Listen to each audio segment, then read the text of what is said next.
अस्सलाम वालेकुम students, my name is माही शेख। आज की इस वीडियो में हम एक्सरसाइज 1.2 करेंगे और उसके हमने 3 पार्ट्स करने हैं। है तो बेसिकली ये 6 पार्ट्स हैं, लेकिन हम आज सिर्फ 3 पार्ट्स करेंगे। मैं आपको सिर्फ 3 पार्ट्स बताऊंगी क्योंकि उसकी आगे मैट्रिक्स की टाइप्स हैं वो आपने समझनी है, तभी हमारी एक्सरसाइज होगी। तो इसलिए मैंने कहा है कि आधी वीडियो मैं आज बना के आपके लिए अपलोड करूँ और आधी वीडियो जो है वो एक्सरसाइज की वो मैं आपको नेक्स्ट वीडियो बनाऊंगी तो उसकी एक्सरसाइज अपलोड करूंगी। तो इसमें ये है कि बहुत इजी है, आपने कुछ घबराना नहीं है कि भाई नहीं होगा, लेकिन हो जाएगा। मैट्रिक्स की टाइप्स हैं वो आपको मैं बहुत अच्छे तरीके से समझाऊंगी। मेरी उम्मीद है कि आप समझ जाएंगे। और जो मेरी पुरानी वीडियो थी वो आपने देखी होगी, आपको अच्छी लगी होगी। तो आई होप ये भी आपको वीडियो अच्छी लगे। तो इसको लाइक, सब्सक्राइब और शेयर ज़रूर कीजिएगा और मुझे कमेंट्स करके ज़रूर बताइएगा कि आपको किस चीज़ में कन्फ्यूजन है, कोई चीज़ आपको समझ नहीं आई, ताकि मैं उसको क्लियर कर सकूँ आपके लिए। तो आइए देखते हैं कि आज हम क्या करें। हम स्टार्ट करते हैं एक्सरसाइज 1.2। पीछे एक्सरसाइज आप लोगों ने कर ली है, आज अब एक्सरसाइज है 1.2। इसमें इन्होंने फर्स्ट पार्ट हमें दिया हुआ है, from the following matrix identify unit matrix, row matrix, column matrix and null matrix. मतलब ये जो मैट्रिक्स हैं, ये यूनिट, ये रो, कॉलम और नल जो है ये है मैट्रिक्स की टाइप्स हैं आगे। तो इनको उन्होंने कहा है डिफ़ाइन करें। ये हमें मैट्रिसेस दी हुई हैं, अब हमने बताना है इसमें से रो कौन सी है, कॉलम कौन सी है, नल कौन सी है और यूनिट मैट्रिक कौन सी है। अब आपको रो का पता है कि रो की मैंने उस दिन हम पिछली वीडियो में मैंने आपको बताया था कि जिसमें एक ही रो होती है और अदर मुख्तलिफ कॉलम्स होते हैं तो वो उसको कहलाते हैं रो। और कॉलम्स होते हैं कि फ़र्स्ट एक ही कॉलम होगा लेकिन रो ज़्यादा होंगी तो वो कहलाएगा कॉलम्स। तो ये रो और कॉलम का तो आपको पता था। अब जो चीज़ नहीं है वो आपके लिए है unit matrix and null matrix. Unit matrix वो होते हैं जिसके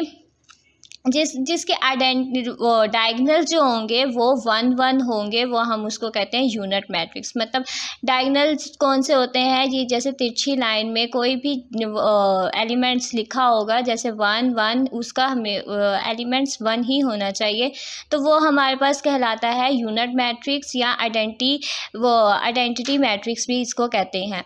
तो इसका 2 नाम है इसके मैट्रिक्स के, हम ज़्यादातर यूनिट मैट्रिक्स ही इसको कहते हैं। तो अब हम बताते हैं कि ए पार्ट जो है वो क्या है। अब ये यहाँ लिखा हुआ है 0 0 0 0। जहाँ 0 0 सारे एलिमेंट 0 0 होंगे वो क्या कहलाएंगे, नल मैट्रिक्स। मतलब नल हमारे पास किसको डिनोट करता है, 0 को। तो हम इसके आगे लिख देते हैं n। ये तो आप बुक पे भी कर लीजिएगा। तो दूसरा हमारे पास पार्ट है b इज़ इक्वल टू 2 3 4। अब ये देखें यहाँ हमारे पास सिर्फ फर्स्ट रो है लेकिन कॉलम्स कितने हैं, 3। तो अब जब रो हमने उसकी डिफ़ाइन की थी तो उसमें से फर्स्ट रो होगा तो हमारे पास वो क्या कहलाएगा, रो मैट्रिक्स। तो ये हमारे पास क्या है, ये हमारे पास है रो मैट्रिक्स। अब ये क्या है, हमारे पास एक ही कॉलम है लेकिन रोज़ क्या है हमारे पास 3, लेकिन कॉलम एक है तो इसलिए हमें पता है कि ये क्या चीज़ बन रही है, कॉलम मैट्रिक्स है। ये हम इसके आगे लगा देंगे सी। इधर हमारे आर लगा दिया, इधर सी आप लिख दें। अब डी हमारे पास है 1 0 0 1। अभी मैंने आपको बताया कि डायगनल्स जो भी होंगे वो हमारे पास 1 होने चाहिए। वो हमें उससे हिंट मिल जाती है कि वो होगा हमारे पास यूनिट मैट्रिक्स। तो हम इधर लगा देंगे यूनिट, मतलब यू लिख दें आप, यूनिट मैट्रिक्स आ जाएगा। अब ई इज़ इक्वल टू 0। अब 0 अभी मैंने कहा है कि जहाँ भी 0 होगा वो नल मैट्रिक्स को शो करता है, तो हम इसके आगे n लगा देंगे, नल मैट्रिक्स। एफ हमारे पास है, वहाँ ये भी हमें कॉलम ही शो कर रहा है क्योंकि इसके 1 कॉलम है लेकिन रोज़ बहुत सारी हैं, तो ये हमारे पास आ जाएगा कॉलम मैट्रिक्स। ये था एक फर्स्ट पार्ट हमारे पास। सेकंड पार्ट है हमारे पास, from the following matrix identify. अब अलग अलग टाइप्स दी हुई हैं जिसमें से आपने रो मैट्रिक्स की हुई है, कॉलम मैट्रिक्स भी की हुई है, नल मैट्रिक्स भी आपको समझ आ गया और आइडेंटिटी मैट्रिक्स भी समझ आती है, मतलब यूनिट मैट्रिक्स। इसको यूनिट मैट्रिक्स भी कहते हैं। अब आपको समझने के लिए सिर्फ ये 2 मैट्रिक्स है, जैसे स्क्वायर मैट्रिक्स है और रेक्टेंगुलर मैट्रिक्स है। स्क्वायर मैट्रिक्स वो होती हैं जिसकी रो भी सेम है हो और कॉलम भी सेम हो, वो क्या कहलाएंगे, स्क्वायर मैट्रिक्स। लेकिन रेक्टेंगुलर मैट्रिक्स जिसके row and column not same, जिसके रो और कॉलम सेम नहीं होंगे वो हमारे पास आएंगे रेक्टेंगुलर मैट्रिक्स। मतलब स्क्वायर मैट्रिक्स में अभी हम यहाँ से देखते हैं ये मैट्रिक्स हमें दिए हुए हैं, हम देखते हैं कि स्क्वायर मैट्रिक्स कौन कौन से हैं, उससे आगे आप एस लगा दीजिएगा।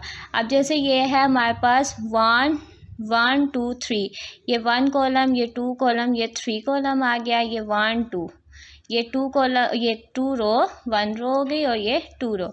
अब ये देखें यहाँ बन रहा है हमारे पास 2 बाय 3, तो हमारे पास ये सेम नहीं है। जब सेम आएगा जैसे 2 बाय 2 होगा वो स्क्वायर मैट्रिक्स कहलाता है, ये स्क्वायर मैट्रिक्स नहीं है, ये क्या है, रेक्टेंगुलर मैट्रिक्स है। तो आपने इधर सिर्फ लिखना है कि ये this matrix is rectangular matrix. उसके बाद हमारे पास है सेकंड पार्ट है हमारे पास। सेकंड पार्ट अब ये देखिए आप, फर्स्ट एक ही रो कॉलम है। अब ये आपको अंदाज़ा लग रहा है कि ये एक लंबाई में है तो ये कॉलम है, तो हम इसके आगे लगा देंगे कॉलम सी, मतलब कॉलम मैट्रिक्स है। अब ये क्या है, 1 2 2 1 2, मतलब 2 बाय 2 है, तो ये क्या हो जाएगा, ये हो जाएगा स्क्वायर मैट्रिक्स। स्क्वायर मैट्रिक्स और रो रेक्टेंगुलर मैट्रिक्स में आपको फ़र्क पता चल गया होगा। जिसमें रो सेम हो, कॉलम सेम हो, वो स्क्वायर होते हैं, जिसमें रो और कॉलम सेम ना हो वो रेक्टेंगुलर होते हैं। अब ये चौथा पार्ट है 1 0 0 1। अभी ऊपर हम ये करके आए हैं, यहाँ हमने लिखा था यूनिट मैट्रिक्स, मतलब इसके डायगोनल्स क्या है, 1 1 है, तो ये क्या होगा, यूनिट मैट्रिक्स। मतलब यूनिट भी लिख सकते हैं या आइडेंटिटी का आई भी लगा सकते हैं। उसके बाद हमारे पास ये वाला है, अब ये जो है 1 2 3 4 5 6, अब ये आपको लग तो कॉलम में रहा है, लेकिन अभी हम देखते हैं इसके 1 2 3 1 2, ये कॉलम भी है और रेक्टेंगुलर भी है। मतलब रो हमारे पास कॉलम्स में भी आ रही हैं, लेकिन जब हम इसको रेक्टेंगुलर की सूरत में देखते हैं कि 1 यहाँ रो है, 2 रो है, 3 रो है, लेकिन 2 कॉलम्स है, ये सेम नहीं है, तो हम रेक्टेंगुलर भी लिख सकते हैं। तीसरा हमारे पास छठा पार्ट जो है वो 3 10 -1, ये अब आपको सिंपल आपको पता है कि ये रो है और ये हमारे पास कॉलम आ जाएगा। और इधर हम देख लेते हैं 1 2 3 1 2 3, तो वो 3 बाय 3 है, तो हम क्या करेंगे, ये सेम है तो हम यहाँ लिख देंगे स्क्वायर मैट्रिक्स। और उसके बाद ये 0 0 0 नल मैट्रिक्स को शो करता है, जहाँ भी 0 0 होगा वो नल मैट्रिक्स को शो करता है, तो हमारे पास ये मैट्रिक्स शो हो गई हैं। अब लास्ट वाला हमारे पास जो पार्ट है वो है from the following matrix identify diagonal, scalar and unit matrix. अब डायगोनल का भी आपको पता है, स्केलर का, अब स्केलर और यूनिट मैट्रिक्स आ गई हैं। अब डायगोनल्स हमारे पास कौन से होते हैं, डायगोनल्स अभी मैंने कहा है कि 1 1 या कोई भी अदर एलिमेंट्स होगा वो, अब यहाँ तो यूनिट मैट्रिक्स में 1 होना लाजमी है, लेकिन डायगोनल्स में हम क्या करते हैं कि कोई भी डिजिट लेकिन डायगोनल में सेम आए, जैसे यहाँ 3 3 हो, 5 5 हो, 4 4 है, जैसे ये हमारे पास क्या है, डायगोनल है, तो इसको हम कहते हैं डायगोनल्स मैट्रिक्स। अब यहाँ इधर चेंज है, तो हम किसका नाम देंगे, हम ये देखते हैं ये किस चीज़ में आ रही है, स्केलर है कि यूनिट है। 1 2 1 2, मतलब 2 बाय 2 है, तो ये हमारे पास आ जाएगी। इसको हम ये वाली हमारी सी भी किस में आ रही है, यूनिट मैट्रिक्स में। ये यूनिट मैट्रिक्स में आ गई क्योंकि इसका ये क्या है, डायगोनल सेम है। और हमारे पास ये वाली जो है ये भी डायगोनल्स में ही आ रही है, क्योंकि इसकी एक चीज़ भी सेम होनी चाहिए, ये भी हम डी लिख देंगे डायगोनल्स के लिए। और ई हमारे पास क्या है, F-3 0 0 1.1।